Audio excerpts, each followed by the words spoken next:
दम तोड़ चुकी है लाशें, दम तोड़ती हुई लाशें, पल पल बढ़ती चिंताएं, अंबार लगाती हुई चिताएं।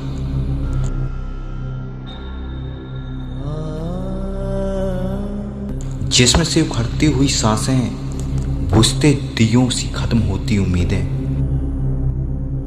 अजीब दौर है, जिंदगी को सुकून है न मौत को आराम।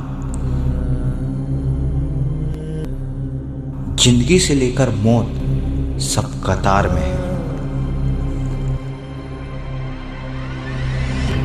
आज पूरी दुनिया महामारियों के प्रकोप को झेल रही है। लोग हाहाकार मचा रहे हैं। इस सभी मुसीबतों के लिए उस भगवान को पुकार करनी होगी, तभी बचा जा सकता है। कबीर परमात्मा ने अपने शिष्य दामोदर सेठ के डूबते हुए जहाज को डूबने से बचाया था। और यहाँ सबको बचाएंगे जो जो नाम ले रहे थे, हम तारे सामने दिखा दूंगा कितने रक्षा कर रहे परमात्मा, पल पल में कर रहे हैं। ऐसी ऐसी दुर्घटना सुनाते हैं बच्चे, ऐसी ऐसी परिस्थितियों में परमात्मा मदद करते हैं। अब प्रत्येक के साथ कर रहा है। वो पिछले जन्म के थे, अब ताजे और बना दिए हमने, अब इनसे भी साथ होगा भगवान, इनके प्रतिफल भी आपको देना शुरू कर देगा। हम मृत्यु नहीं चाहते, कंपलसरी होगी वह तो बाई फोर्स होगी, लेकिन उस समय भी इच्छा रह जाएगी किसी ना किसी वस्तु में, तो फिर हम दोबारा फिर जन्म होगा। जहां आशा ता बासा होवे और मन कर्म वचन सुमरियो सोए। अब जहां आपकी आशा रह जाएगी वहीं आपकी फिर दोबारा जन्म हो जाएगा। तो यहां परमात्मा हमें क्या बताना चाहते हैं कि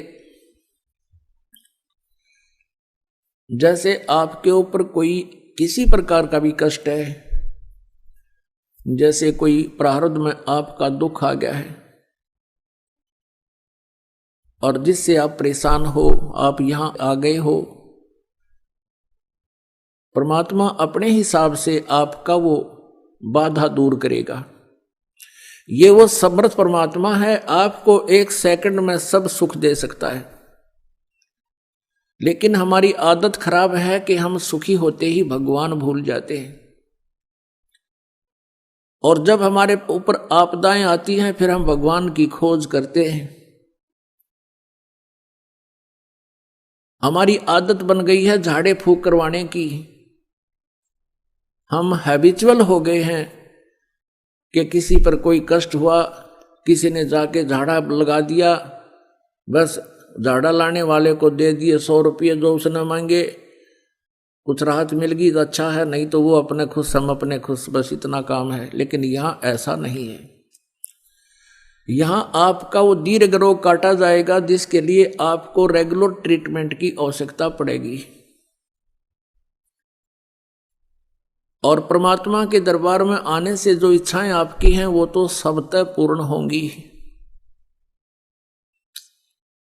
जैसे किसान गेहूं बीजता है, अपने आत्माओं आप इस तत्व ज्ञान से परिचित होजिए, इसलिए आपको रह रह कर बुलाया जाता है ताकि आपको इस ज्ञान से पूर्ण रूप से परिचित कराएं और आप फिर परमात्मा में रुचि रखें और विचलित ना हो। इसलिए आप जी को यहां बार बार बुलाया जाता है। अब परमात्मा के दरबार में आने से आपकी जो, जैसे किसान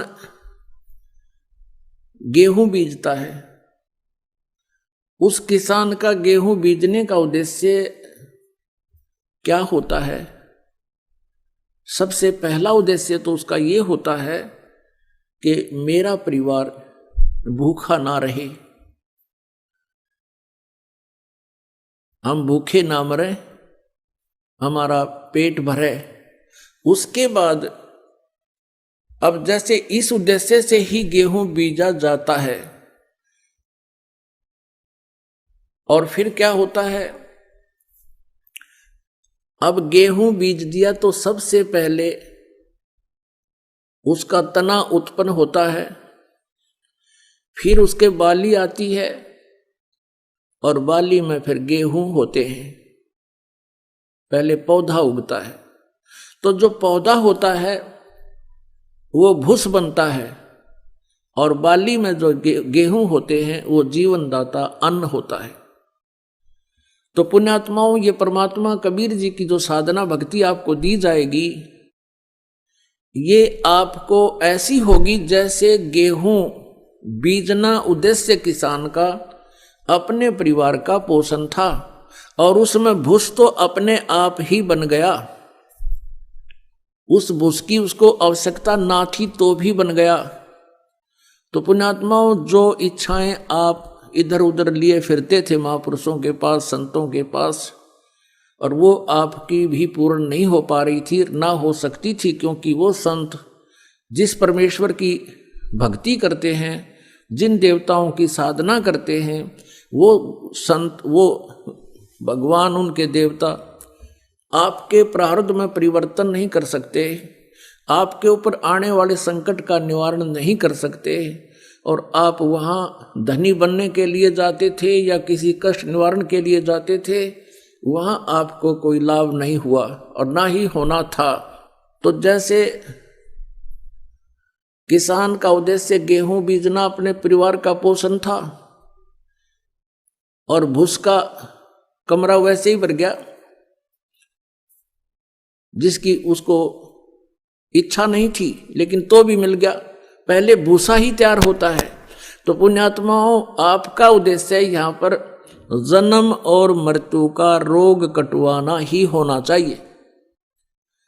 आपको जो साधना दी जाएगी, उस साधना में आपकी संसारिक इच्छाएं जो आवश्यक होंगी, और आपके संकट निवारण तो उस भूस की तरह अपने आप ही, ना चाहते हुए भी परमात्मा वो निवारण करेगा, और धन आपको ऐसे देगा जैसे उस गेहूं के भूस तो पहले ही तैयार होना शुरू हो जाता है। अब इस बात को आप गहराई से सोचना, यदि कोई अनजान व्यक्ति गेहूं को परिपक्व ना होने दे और पशुओं के चारे के उद्देश्य से उसको कच्चे को काट काट कर चराना शुरू कर देता, खिलाना शुरू कर देता है, पशु तो पल जाएंगे, आप भूखा मरेगा फिर। तो कहने का भाव ये है कि आप जी यहां जो मांगने आओगे, वो क्या मांगोगे? मोक्ष। आपका उद्देश्य मोक्ष हो, और उस मोक्ष के साथ साथ आपको जो संसारिक सुविधाएं आपको चाहिएंगी, आपके भाग्य में ना होगा तो भी भगवान देगा। आपके भाग्य में कोई आपत्ति होगी, मालिक वो नहीं देगा। आपत्ति का अर्थ है, जैसे कई बहनें आती हैं संतानों उत्पत्ति की, संतान की डिमांड करने, परमात्मा वो रजा भी उनको बख्श देता है।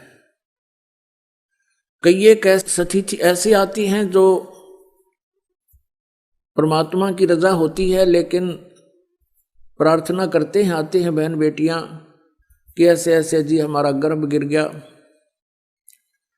हम उनको सांत्वना देते हैं, बेटी भक्ति करो, परमात्मा पर विश्वास रखो, फिर ठीक हो जाएगा। फिर भी वो प्रार्थना करती हैं 6 महीने साल के बाद कि जी दूसरा भी ऐसे ही खराब हो गया। तो उनको ये तत्व ज्ञान ना होने से वो बहुत विचलित हो जाते हैं और भगवान से दूर चले जाते हैं। और मान लीजिए वहां उनको कृपा हो भी जा, कोई संतान उसके ठीक ठाक उत्पन्न होगी, और वो संतान उसकी दुश्मन हो जाए आगे चल के। दुश्मन कैसे हो जाते हैं? जैसे एक लड़के का विवाह हुआ, विवाह होने के बाद उस लड़के ने अपनी पत्नी को मारा पीटा दहेज के बारे में, उस लड़की ने आत्महत्या कर ली। वो माँ भी, बाप भी, बेटा भी और बहन भी सारी जेल में। अब यहां आप विश्वास रखना इस परमात्मा, क्योंकि हम जीव हैं, भगवान परमात्मा परमात्मा ही होता है। हम जीव संज्ञा से कुछ भी मांगते रहें वो नहीं देगा। जैसे उन बहनों के वो गर्भपात हो रहा था, वो परमात्मा का ऑपरेशन था। यदि कोई ऐसी नालायक संतान आपके भाग्य में थी, उसको निवारण कर रहे थे, भगवान को दोष नहीं होता। वो अपने हिसाब से उनको उनका जीवन संस्कार आपके संस्कार से काट रहे थे, समाप्त कर रहे थे।